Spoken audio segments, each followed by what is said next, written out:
So here we're going to get down to one of the most important techniques in this whole Healing a Lifetime of Love program. This is so powerful and so transformative. I can't tell you just how important it is. It's an amazing skill that everyone should learn, and there's lots of opportunities to use it, actually, not just necessarily with broken love and, disbanded relationships and things. It's about saying the right things at the right time. And there's a well-known saying that if you can't say the right thing at the right time, don't say anything. But actually, although that's witty, it's wrong. It's better to say something than say nothing. Now, it's almost an axiom in life, isn't it? A principle that, our best replies, our best comebacks are afterwards. We're in the middle of a conversation and then, it's all over and we've gone and we're moving away. And all of a sudden we think of the absolute thing that we should have said, the really witty reply or the put down, if only we'd thought of it at the moment. If we only come up with it at the right time and expressed ourselves at the right time, it could be good. But that's really more about being smarty aleck. What I want to talk to you about is really about being loving, being hugely and tremendously spiritual, and being a magician, a wizard, whatever you want to call it, working magic with people and producing serious, well, if I say serious transformation, it's light-hearted, but it's major transformation. That's what I should say, okay? And this is about things that didn't get said, because here's the thing that's in my writings, which is all the most important communications and conversations in our lives, the ones that would heal the most, that would express the most wisdom, that would enable us to grow more, to find more love, more success, more chance, more encounter, more beauty, more wonder. Almost all, 99.999% of those conversations never actually happened. We just wish they did. We missed the moment. There was a moment when we could have said the right thing to the right person and it all would have come out well, but we missed the moment. And then for whatever reason, we're sluggish, sluggard, full of sloth, don't care. We never get back. We never go back to it. And then for the rest of our lives, this thing is hung up in the air. And we often go to the ends of our lives with things that we really wanted to say, but we didn't say, or things we should have said, but we didn't say. Or we want to hear things from another person that it's very important to us, that they said to us, but they never did, because we never got into conversation with them. Okay, well, I call these missing conversations because that's truly what they are. But the point is that you can create these missing conversations so they're not so missing anymore, where we can engage with others. It's like undoing or unlocking a flow. Now, any surgeon worth his salt will tell you that a stuck flow means poison and it backs up and there's infections and toxicity. We don't want stuck flows, and of course, more than anything, there's pain. Stuck flow always leads to pain. What I found over the years is that we can engage in a conversation with somebody in an imaginary sense. They don't have to be there. They don't have to cooperate. They don't have to care. They don't have to hear you even. This is something you do for yourself in a pretend format. Listen, you can do this if you can drag the person into the chair next to you and talk. But, so often that's not possible, is it? It was a long lost love that ended up bitter and toxic, and you've been sad about it ever since. And you really did love that person, and it finished up on a bad note. If only we could put that right. Well, the thing is you can, because what we do is create these imaginary conversations. You bring the person into the scenario in your mind, like in your imagination. You can say to them, sitting here at the sofa, they're sitting with you, and you can start to talk with them. There are various versions of this out there. You may have heard of the Gestalt version of the empty chair therapy. What you do is put down a chair for the other person, and there's a chair. Well, the practitioner The Gestalt practitioner will have 2 chairs and put the client in one of them, say, right, that's you, and then what would you like to say to this missing person? And then you want the missing person's reply. So the Gestalt practitioner has the person move to the other chair that represents the other person and say what he or she would have said. And then the person goes back to their own chair and decides again what next they want to say, and then takes up again the other person's chair and gives whatever reply seems appropriate and whatever reply seems likely in the situation.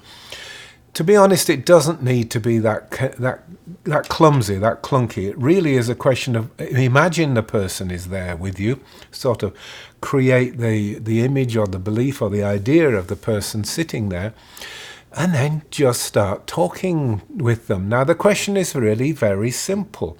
If you're doing this for yourself, most of this video is going to be about a practitioner therapist learning, and you'll have written materials that much expand on this technique. But look, if you want to do it yourself, you can. You can say, what would I like to say? There's Jim.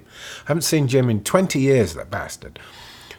So what would you like to say to Jim? And hopefully you might want to say, look, Jim, for 20 years I've thought you were a bastard, but I just want to tell you I did love you and it meant a lot to me at the time. Then you answer the question, what would Jim like to reply to that? And you try and picture what Jim would say. Or what you want Jim to say, if you like. Jim might say, well, I'm glad you admitted it. It was a bit uncomfortable when you suddenly, didn't like me anymore and never really understood what was going on. Then you say to your client, if you're working at it, or if you're doing it for yourself, you move on to the reverse question, which is, what would you like Jim to say to you? And answer it. Okay, what would you like Jim to say to you? Maybe you'd like him to say, oh, it's all's forgiven, don't worry, lots of water under the bridge. And how would you like to reply to that? Well, you like to say, well, I want more than that. I don't just want it gone and vanished. I want some healing here. And so what you keep doing is flip-flop backwards and forwards. What would you like to say to Jim? What's his reply? Obviously, you understand Jim can be anybody. It could be Mary, Betty, King of England. It really doesn't matter. The other person, what would you like them to reply? And then what would they like to say to you? And what would be your reply? Now, the thing is, this evolves. And this is important. If you're not seeing this evolution and change, you're probably doing something wrong. But if you're conscientious, listen, if you're doing it on your own, just get out your journal or a notebook and you write down the answers. Jim, me to Jim, reply. Jim to me, reply. Me to Jim, reply. Jim to me, reply. Be conscientious. And if you can't do it properly, shame on you. This is very important, that you can change you can change Jim's life as well as your own. But the point is, we're trying to unburden you so that you can go around in a better state of mind and be more use, I suppose. That's the way of putting it, to other people. So you need to learn to do this. Now, obviously things can go wrong. You can get a person who's completely stuck. They can't imagine Jim saying anything friendly. He's such a ratbag.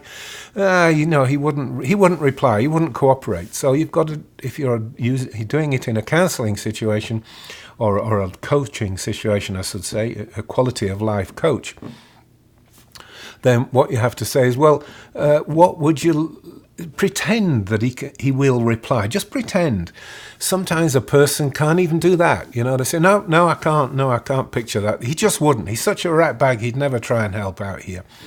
So you've got to still keep chipping away at this and coming up with clever questions like, well, what would you like Jim to say to you if he was willing? And you get people who'll even block that. But you've got to keep chipping away at this resistance. One of the ultimate killer questions that we've got in Supernoetics, and you might have to resort to, is what's in the way? If the person is saying, no, there's no way, this can't happen, no, forget it, no, I just don't know what you're talking about, I can't imagine this jerk ever saying anything nice to me ever again, I told him to piss off and I don't ever want to speak to him again, ever. These people are really screwed up and really stuck into things. And they walk around like this as if it's normal. I mean, it's practically mental illness. It's certainly a derangement. And the sad thing is it's totally unnecessary and it's very deconstructive. You know, we're looking for healing here. We're trying to heal love. So just keep chewing away at it. And if all else fails, like I said, you've got this one killer supernoetics question: what's in the way? Well, you know, he was such a... So I say, well, all right, so he was unfaithful to you. So talk to me about that for a minute.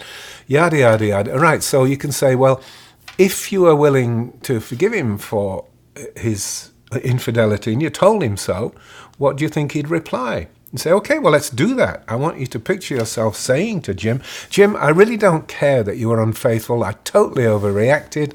I'm sure I wasn't that good a partner either, so it was natural you were left wandering and looking for some fulfillment elsewhere. So I forgive you for that. Let's forget that.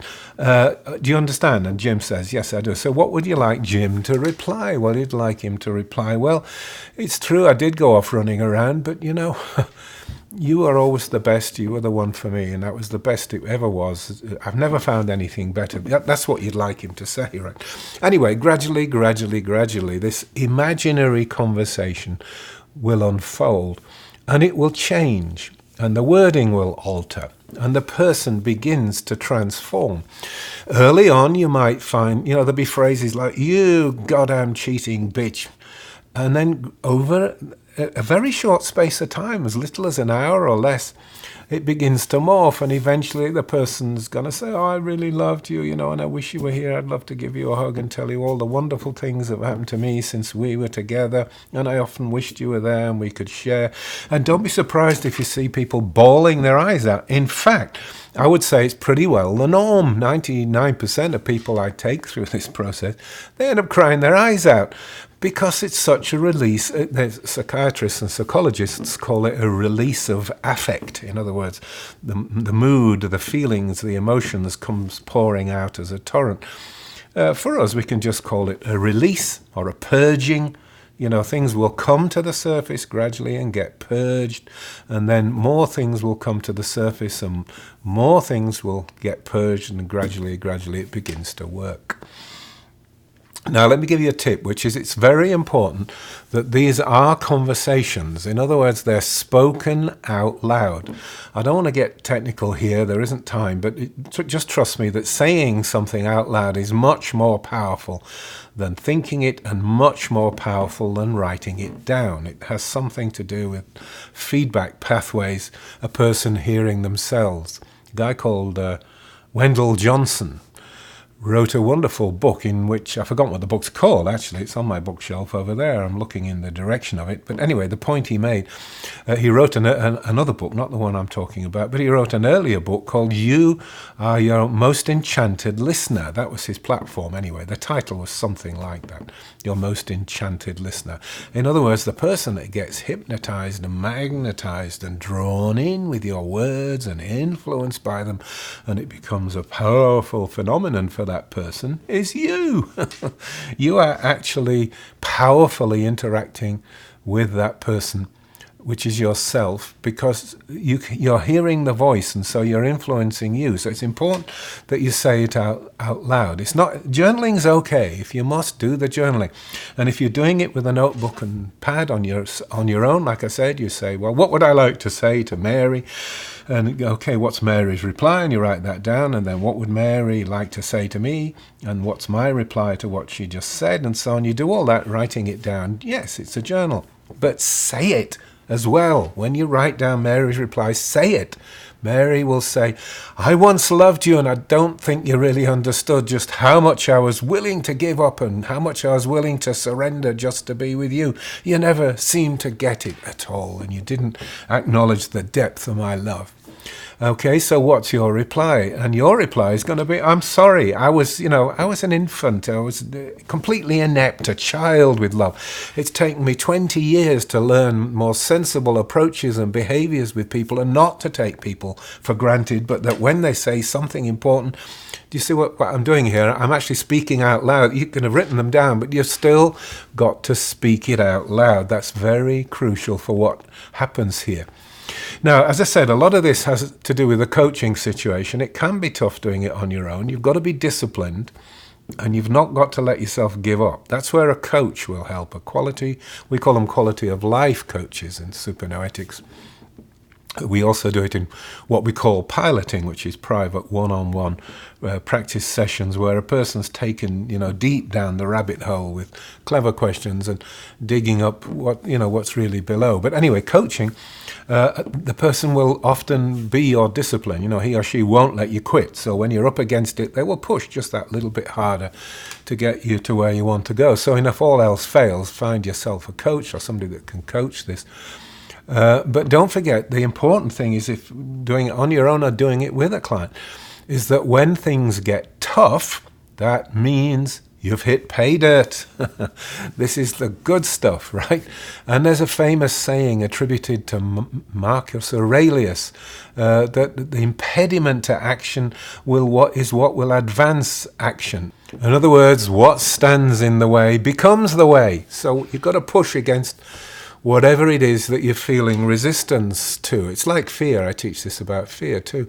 Whatever frightens you the most is what you've got to do, because the fear is saying, this is where the trouble lies. It's right in here. The thing that's scaring you witless, that's it. You're right on it, so let's step into the fear frame. You've heard that kind of concept before. Well, any impediment doesn't have to be fear, but if you find it tough believing or imagining yourself having a conversation with somebody, then you've got to do it. And the harder it is to have this conversation, the more, it's not just the more important, but the point is the more healing will take place. It's healing. As Marcus Aurelius said, what stands in the way becomes the way. That is the path. That's what you have to do. Okay, so back to coaching. As I said, there are documents and papers for the would-be coach on this. We do have a coaching, learning and teaching program. But the coach will sometimes encounter a person that cannot get this conversational idea going. So we use what we call the undercut. So instead of saying to a person, what would you like to say to Jim? You have them just do simple things like just see yourself saying hello to Jim. And have him acknowledge that. He might just say, just do that. Or he might say, yeah, hi. And then you say, have Jim say hello to you. You picture him saying hello to you. And you respond, hi, Jim.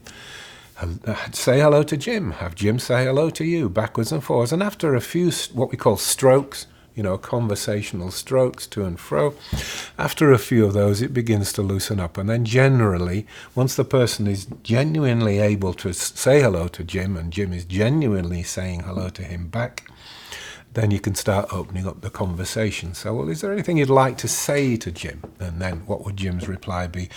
And then, as you can see, then you're up and running. You're back off doing it again. Okay. Now, if even that really fails, what I do sometimes is actually just make up likely or convenient phrases. You just help the person out, but the person has to say them. You saying it won't work. So, an obvious one would be, I love you. So say to Jim, I love you. Then your person has to say that to Jim. Jim, I love you. And what is Jim's reply? Have Jim say, I love you as well.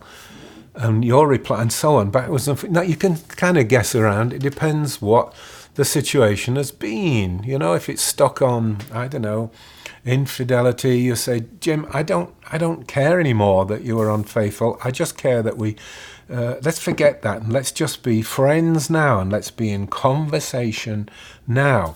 So you think up some likely phrases that would, break the ice, as it were, the deadlock.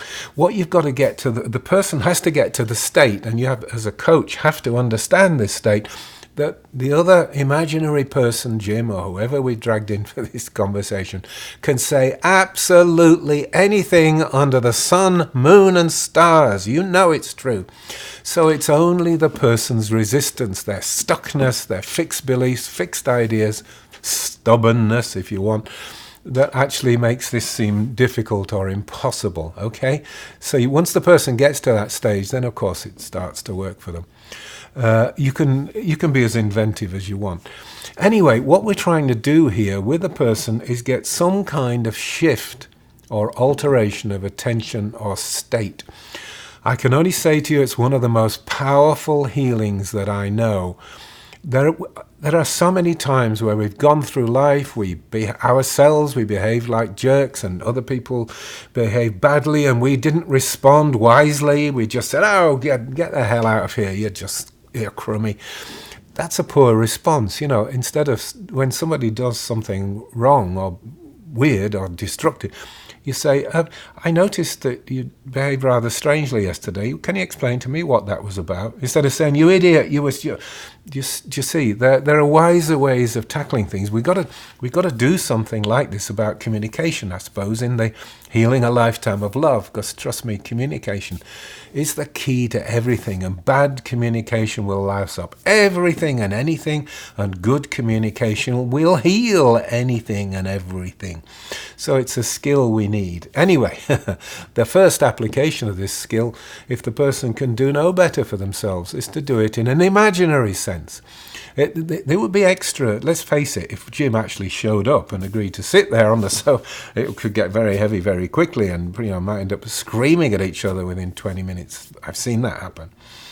But it's imaginary. The person isn't really there, so we're not going to have any trouble with them. Jim, the imaginary Jim, is going to do what he's damn well told, basically. It'll start with what the person thinks Jim will do. But, at a certain level of knowing and love and encounter and closeness, we all know exactly what the other person's thinking. We know their moods. We know what they're feeling. We're just not honest enough to admit to ourselves that we know exactly why that person is troubled and upset, and we're not doing anything.